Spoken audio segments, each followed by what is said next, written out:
Aliza talk के मुअज़्ज़िज़ सामीन को अलीज़ा कमल का सलाम। दोस्तों, उम्मीद करती हूँ आप सब खैरियत से होंगे, जहाँ रहें खुश रहें। बढ़ते हैं कहानी की जानिब। शुरू करते हैं आज की कहानी। सावन का महीना था। पल में बारिश, पल में धूप। तभी एक रोज़ कॉलेज आते हुए बारिश ने आ लिया। नपे तुले कदम उठाती कॉलेज जा रही थी। सड़क पर एक जगह नशेब में पानी जमा था। किसी मनचले ने तेजी से गाड़ी निकाली और गदले पानी के छींटों ने मेरे उजले यूनिफॉर्म को खराब कर दिया।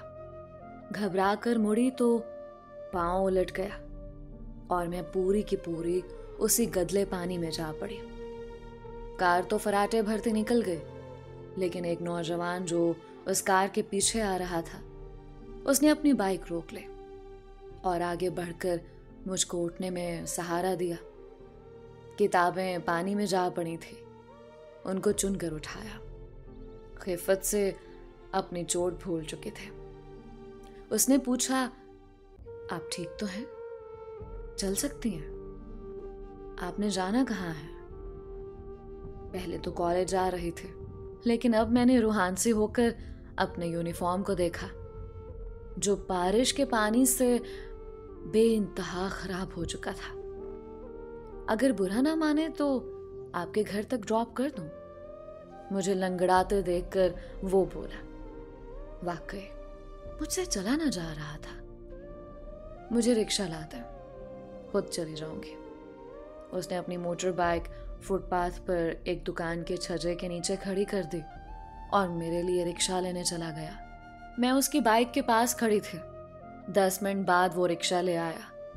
बड़ी मुश्किल से सवार हुए, क्योंकि चोट दर्द कर रही थी।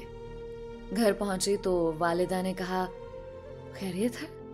वापस आ गई हो? हाँ अम्मी जान। बारिश की वजह से मेरे कपड़े देखकर समझ गई थी। सहारा देकर पलंग पर लिटाया। मुझे कपड़े देकर वो किचन में मेरे लिए चाय बनाने चली गई। सारा दिन उसी नौजवान का ख्याल आता रहा, जो कि खुश अखलाक था और खुश शक्ल भी। उसकी नेकी से दिल मुतासिर था, जिसने मुझको चलते ट्रैफिक में मजीद जहमत से बचा लिया था। चोट लगने की वजह से 3 रोज तक कॉलेज न जा सके। तीसरे रोज उसी जगह उसको खड़े पाया, जिससे किसी का इंतजार कर रहा हो। मैंने शुक्रिया कहा तो पूछा, उस रोज गिरने से आपको चोट तो नहीं आई थी? अब तकलीफ तो नहीं है? 3 रोज तक कॉलेज नहीं आई। क्या 3 रोज तक आप मेरी राह देखते रहे? हाँ, मैं तो पहले भी आपको देखता रहा हूं। दरअसल मेरा दफ्तर भी आपके कॉलेज के करीब है और हमारा रास्ता भी एक है। उस रोज पढ़ाई में जी ना लगा। सोच उस नौजवान के ख्याल में अटकी थी, जिसने मेरे साथ भलाई की थी। दिल में पछतावा था कि काश उसका नाम ही पूछ लेती, क्योंकि वो अच्छा लगा था।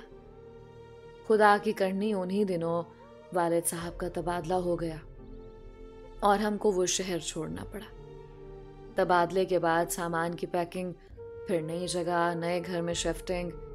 अम्मी पर काम का ऐसा लोड पड़ा कि बीमार पड़ गई और मैं कॉलेज में दोबारा दाखिला न ले सकी। बीमारी तो एक बहाना थी।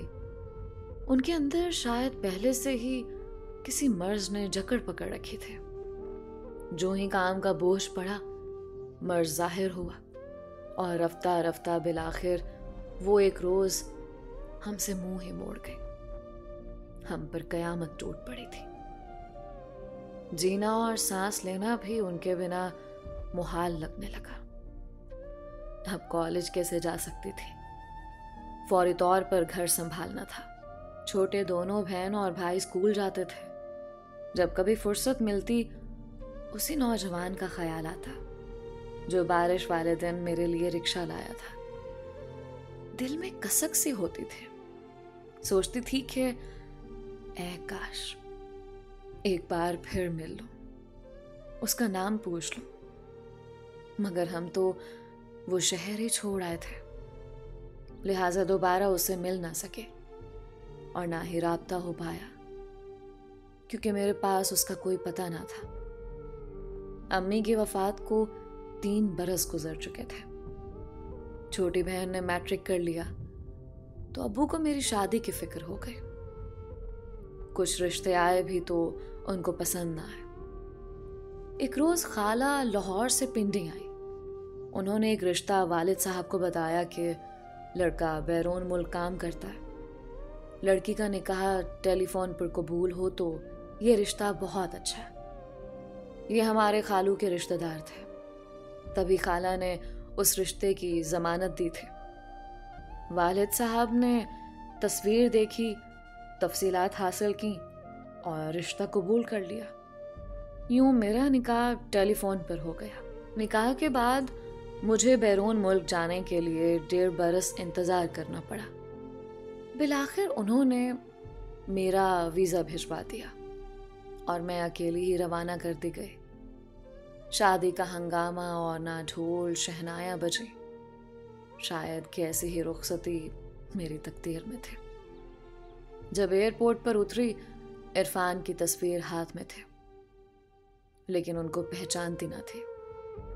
उनके हमरा जो दूसरा शख्स मुझे लेने आया था, उसने मुझे और मैंने उसे पहचान लिया। बेइख्तियार हम दोनों के मुंह से एक साथ यही अल्फाज अदा हुए, आप? इरफान ने हैरत से हम दोनों को देखा और बोले, तुम दोनों तो एक दूसरे को पहले से जानते हो।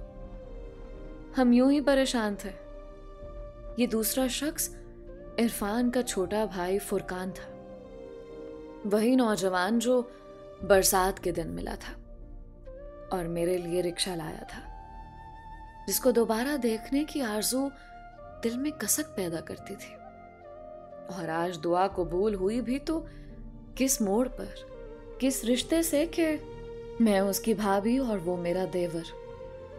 पहली नजर देखकर तो सचमुच हैरान हुई, खुशी भी हुई, फिर ना जाने क्यों दिल बुझ सा गया। वो भी मुझसे बेगाना सा और रिजर्व होकर रह गया।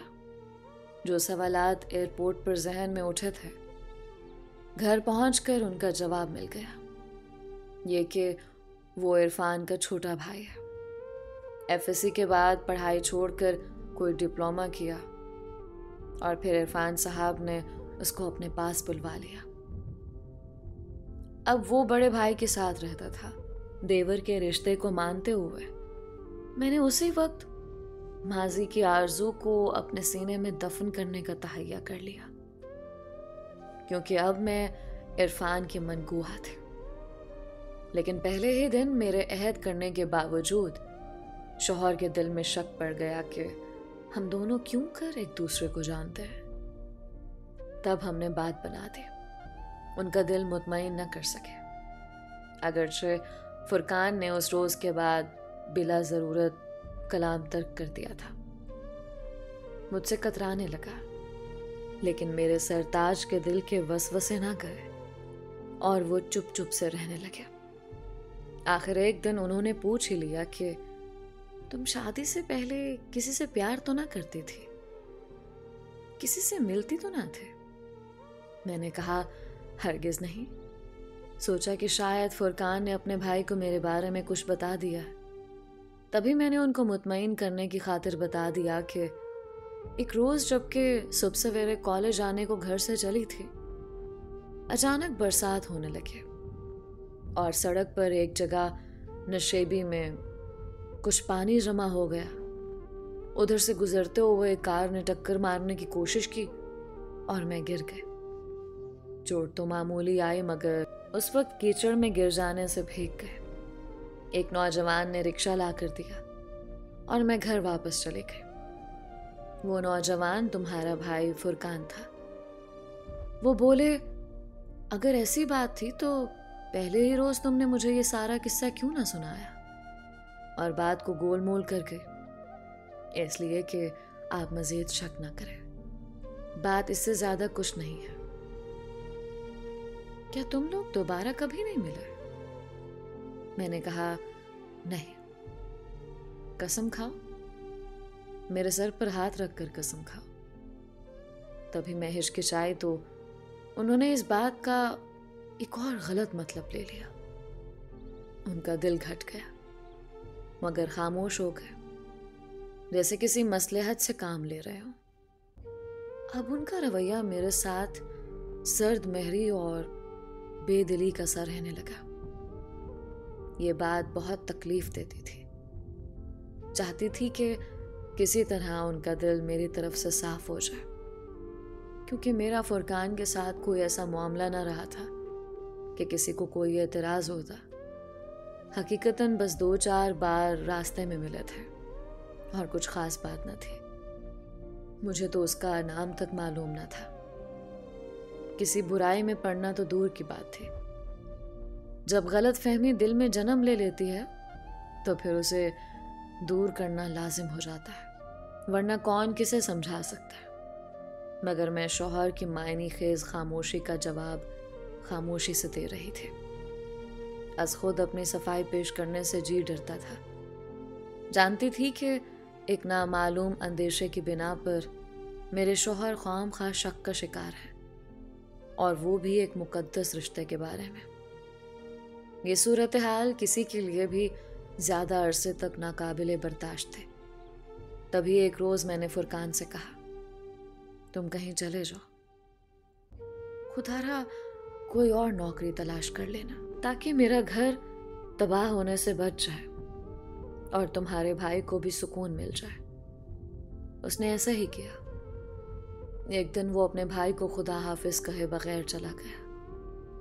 एयरपोर्ट से फोन करके इरफान को कहा कि जल्दी में था, जरूरी जाना पड़ रहा है, कंपनी भिजवा रही है, लिहाजा आपको खुदा हाफिज नहीं कह सका। अब मैं शायद ही लौट कर आऊं। जहां कंपनी चाहेगी तैनात कर देगी। जानती थी कि ये तो एक बहाना है, वरना वो हमारे चेहरों पर मुस्कुराहट वापस लाने को यहां से चला गया है। जल्द ही पता चल गया कि वो नौकरी से इस्तीफा दे गया है। उसके जाने से थोड़ा सा खुला सांस लिया, लेकिन फिर मेरे दिल पर एक अजीब सा वहम तारी होने लग गया, क्योंकि नाहक उसे सजावार करने का कलक था। कलक भी जाता रहता अगर फुरकान के चले जाने से इरफान को खुशी और सुकून मिल जाता, मगर ऐसा ना हो सका और उनको खुशी फिर भी ना मिले। शायद कि फुरकान के यूं चले जाने का उन्हें भी कलक हुआ था।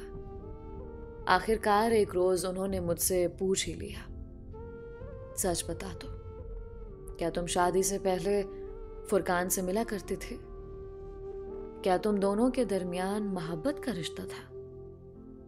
ऐसा कुछ नहीं था, मैं कसम खाती हूं। फिर भी यकीन नहीं तो मुझे माफ कर दीजिए कि मुझसे अब ये घुटन बर्दाश्त नहीं होती। उन्होंने यकीन न किया। उनका रवैया मेरे साथ बेगाना तर होता चला गया। तकलीफ दे हद तक खामोशी हर वक्त घर में बराजमान थे। यहां तक कि वो मुझसे हंसकर और मैं उनसे मुस्कुराकर बात करने को तरसने लगे, जैसे कोई शैतानी कुव्वत हमारे दरमियान जुदाई की चादर ताने हमेशा से खड़ी थी। कुछ अरसे बाद ही उन्होंने एक औरत से दोस्ती कर ली और अब वो ज्यादा वक्त बाहर गुजारने लगे, जबकि मैं दिन भर एक कैदी की तरह अकेली घर में रहती थी। अपनी उस जिंदगी से तंग थी। वतन जाने को कहती तो इरफान भड़क उठते कि किससे मिलने की आरज़ू है, किसकी याद तुमको इतना ज्यादा सताती है। मैंने अपने शौहर का दिल जीतने की हर मुमकिन कोशिश की, मगर नाकाम रहे। पाकिस्तान से कभी कभी फुरकान का खत आ जाता, ये जवाब ना देते। वो खुदा के वास्ते देता कि भाईजान मेरा कसूर तो बता दीजिए, जो मुझको जवाब नहीं देते आप। लेकिन इस पत्थर दिल पर कुछ असर ना हुआ। वाकई इरफान एक पत्थर दिल इंसान था। हमारी कोई भूल ना थी, फिर भी हमको ऐसी सजा दी कि जिसको सहना हमारे बस की बात न रही। उन्होंने ये सितम भी ढाया कि एक औरत से दोस्ती कर ली, उससे फोन पर बातें करते और मिलने का वक्त मुकर्रर करते। कोई खता ना करके भी एक ऐसी पापन बन गई थी कि उनके सब गुनाहों सवाब अपनी आंखों से देख रही थी और उफ ना कर सकती थी। वतन को छोड़े 4 साल बीत गए थे, गोद हरी हुई और ना वतन जा सके। अब मुझे अब्बू और बहन भाई की याद सताती थी। जी चाहता था कि वो आ जाएं या फिर मैं ही उड़कर उनके पास पहुंच जाऊं। दिन रात दुआ करती, ऐ अल्लाह कोई मुआवजा हो जाए और मैं पाकिस्तान चले जाऊं। दुआ तो कबूल हो गई, मगर जो वतन जाने का सबब बना वो अच्छा न था। रज़ाए इलाही से हमारी सास का इंतकाल हो गया। अब तो वतन जाना ही था। इरफान ने फौरी छुट्टी ली और हम पाकिस्तान आ गए। मेरे अब्बू भी फौतगी पर आए, एक रोज रहकर चले गए। 15 दिन बाद दोबारा आए ताज़ियत करने के बहाने और इरफान से कहा कि जब से हमने अपनी बेटी तुम्हारे साथ ब्याही है, उसको दोबारा मैके आना नसीब नहीं हुआ। आज इसे साथ ले जाना चाहता हूँ ताकि फिजा चंद रोज मेरे पास भी रह ले, बहन और भाई से भी मिले। अम्मी का 40वां अभी नहीं हुआ है और ये घर से जा रही है। हमारे रिश्तेदार क्या कहेंगे कि बहू आते ही मैके चली गई। आप इसको 40वें तक यहाँ ही रहने दीजिए, मैं खुद बाद में आपके घर आ जाऊंगा, फिजा को साथ लेकर। दामाद का ये उज़्र सुनकर अब्बू खामोश हो गए। 40वां गुजरा तो छुट्टी में 1 हफ्ता रह गया। इरफान को वापस जाना था। अब्बू ने फोन किया, तुम्हारी छुट्टी खत्म हो रही है, फिजा को हमसे मिलवाने कब लाओगे? मारे बांधे ये मुझे लाहौर से पिंडी अब्बू के घर ले आए, लेकिन 1 रोज के लिए। कहा कि बहन भाई से मिल लो फिर वापस चलते हैं। ये सुनकर मैं रो पड़ी। अब्बू ने मुझे अजहद अफसुर्दा पाकर इरफान से इसरार किया कि अभी से रहने दो, 2-4 रोज बाद मैं खुद छोड़ जाऊंगा। इरफान मजबूर से हो गए।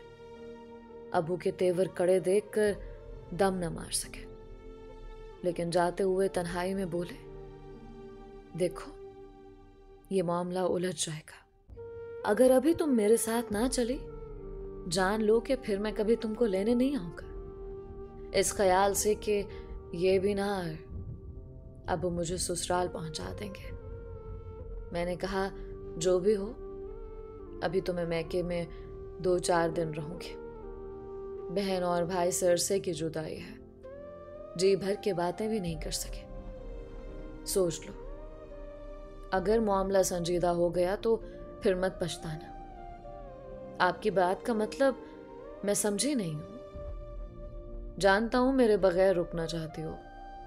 पाकिस्तान आने के लिए तुम बेकरार थे, ना जाने किससे मिलने की आरज़ूमंद हो। उन्होंने फुरकान का नाम ना लिया था, मगर मेरी समझ में फिर भी ना आया कि जब फुरकान अपनी वालिदा की वफात पर भी अपने घर लाहौर नहीं आया, तो फिर ये किसकी बाबत शक व शुबे का इजहार कर रहे हैं।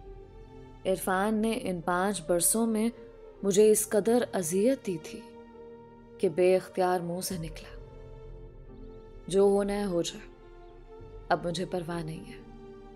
अब मजीद जहनी अजियत बर्दाश्त नहीं होते। ये अल्फाज सुनते ही खामोशी से अपना बैग उठाकर बगैर किसी को खुदा हाफिज कहे घर से चले गए।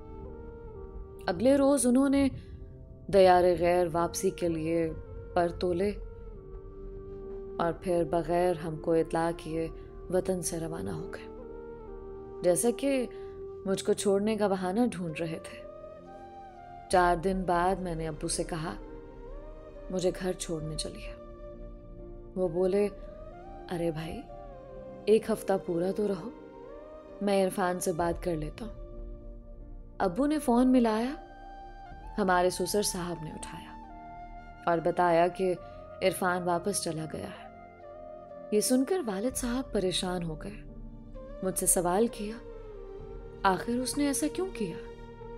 क्या कोई खास मसला था? तुम दोनों के दरमियान कोई बदमज़गी चल रही थी? मैं क्या बताते अब्बू, कुछ भी ऐसी बात ना थी। शायद उनको अपनी जॉब की वजह से जल्द जाना पड़ गया हो। वालिद साहब जहान दीदा थे।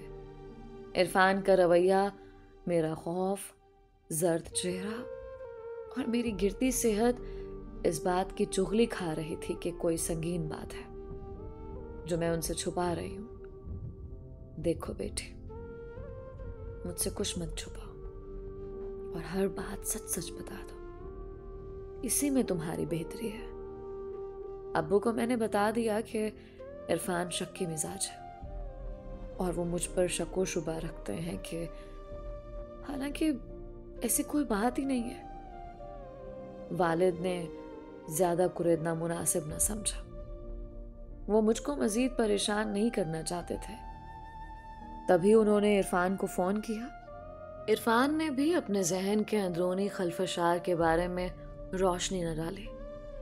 बस इतना कहा, आपकी बेटी मेरे साथ खुश नहीं है, इसीलिए मैं उसको तलाक दे रहा हूं। और चंद दिनों बाद तलाक के कागजात भिजवा दिए गए। मैं बेकसूर सजावार हो गई। घर उजड़ जाने का दुख किसको नहीं होता। मुझे भी बेहद हुआ, लेकिन क्या कर सकते थे।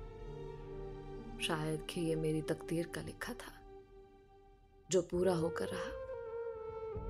अपनी बदनसीबी से समझौता कर लिया। साल बाद वालिद साहब ने दूसरे निकाह के लिए कहा तो मैंने हाथ जोड़ लिए कि अब मुझे दोबारा इस तजर्बे से नहीं गुजरना। एक ही शादी काफी है मेरे लिए। आपको मेरी जरूरत है। माँ हम ब्याह कर चली जाएगी, भाई भी अपनी बीवी के साथ जिंदगी में मसरूफ हो जाएंगे। आपका क्या बनेगा? बुढ़ापे में अपनी खिदमत से महरूम ना कीजिए। इकलौती बहू इतना ख्याल करे ना करे जिस कदर मैं करूंगी। वक्त गुजरने लगा। माहम की शादी हो गई और वो ऑस्ट्रेलिया चले गए।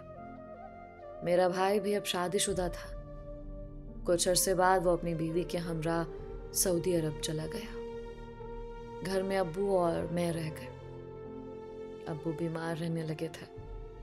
उनको वाकई मेरी ज़रूरत थी और मैं खुश थी कि अल्लाह ने वालिद की आखिरी उम्र में मुझको खिदमत की सादत नसीब की है। वालिद का बहुत ख्याल रखते थे और देखभाल में कोई कमी ना रहने देते थे। उनको मेरी बेहद फिक्र थी। बैठे बैठे ठंडी आह भरते और दुआ करते, ऐ खालिक के दो जहां, मेरी जिंदगी में ही फिजा को अपने घर की खुशियां नसीब हो। एक रोज अचानक एक बुरी खबर सुनी। ये इतला देने हमारे ससुर और साथ फुरकान आए थे। उन्होंने अब्बू को बताया कि इरफान का एक हादसे में इंतकाल हो गया है। दयार गैर से मैयत आ रही है। मैं खास तौर पर खुद आया हूं क्योंकि मेरी रूह दुख से बेकरार और बेचैन है। इरफान अल्लाह की अमानत थी, उसने संभाल लिया, लेकिन मुझको फिजा की तलाक का अजहद रंज हुआ था और आज भी वो रंज दिल में मौजूद है। गर्चे तलाक का फैसला इरफान का अपना था, हमको उसने इस फैसले में शामिल नहीं किया। फिर भी मैं बेटी फिजा से माफी मांगना चाहता हूँ। उसको बेकसूर तलाक हो गई है और मुझको फुरकान ने सब कुछ बता दिया है। इस वाक़ये को 2 साल गुजर गए। वालिद साहब अब बहुत ज्यादा बीमार थे। हमारे ससुर कभी कभी अब्बू से बात करते और खैरियत भी दरियाफ्त करते रहते थे। जब अलालत की शिद्दत का सुना तो एक रोज खुद अयादत को आ गए। वालिद साहब उनको देखकर रो पड़े कि मैं तो दमे रुखसत हूं, मेरे बाद फिजा का क्या होगा। ससुर साहब ने उनका हाथ अपने हाथ में लेकर तसल्ली दी और कहा, अगर मुझ पर भरोसा और फुरकान पर एतमाद करो तो फिजा का हाथ एक बार फिर से मैं मांगता हूँ। इरफान ने गलती किया और अब वो इस दुनिया में भी नहीं है।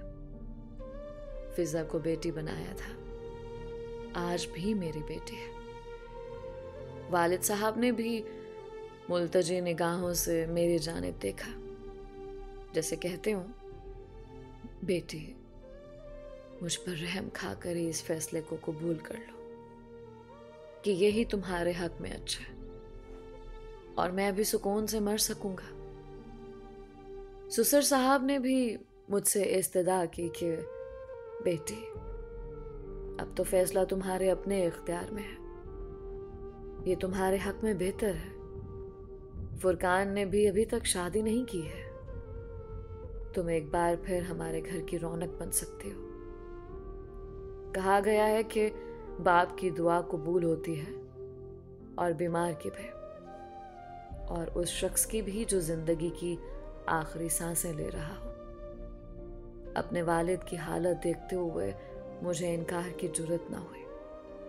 फुरकान सर झुकाए बैठा था और फिर मैंने भी अपने दोनों बुजुर्गों के इल्तिजा पर सर झुका लिया। शायद कि मेरी शादी फुरकान से लिखी थी कि इतने कठिन मराहल से गुजर कर भी मैं उनकी शरीके हयात बन गई। उसी घर में दोबारा बहू की हैसियत से दाखिल हो गई, जहां पहले एक बार दुल्हन बनकर गई थी। मेरे फुरकान से निकाह के चौथे रोज अब्बा जान का इंतकाल हो गया। उनके चेहरे पर ऐसा सुकून था जैसा उन लोगों के चेहरों पर होता है जिनकी दुआ जिंदगी की आखिरी सांस लेने से पहले कबूल हो जाती है। दोस्तों, ये थी फिजा और फुरकान की कहानी। इस कहानी से एक बड़ा ही खूबसूरत मैसेज मिलता है कि अगर खुदा ने आपको एक दूसरे की किस्मत में रखा है ना, तो आप किसी भी तरह से जिंदगी के टफ तरीन फेजेस से गुजरकर, मुश्किल मरहल से गुजरकर एक हो जाओगे। और अगर आप एक दूसरे के नसीब में नहीं हो तो निकाह के बाद भी आप एक दूसरे को नसीब नहीं हो पाओगे। उम्मीद करती हूँ इस कहानी से आपने बहुत कुछ सीखा होगा। अपनी राय का इजहार कमेंट्स में ज़रूर किया करें। आप सबके प्यार और सपोर्ट का बेहद शुक्रिया। आज का स्पेशल थैंक्स मिस सबा का, जो कि लाहौर पाकिस्तान से बिलोंग करती हैं, और मिस्टर मास का, जो कि दुबई से बिलोंग करते हैं। अगर आपने अभी तक हमारे चैनल को सब्सक्राइब नहीं किया तो अभी सब्सक्राइब कर लें। मिलते हैं एक और नई और मुनफरद कहानी के साथ। अलीज़ा कमल को अपनी दुआओं में याद रखें। अपना और अपनों का बहुत ख्याल रखें। अल्लाह हम सबका हामी और नासर रहे।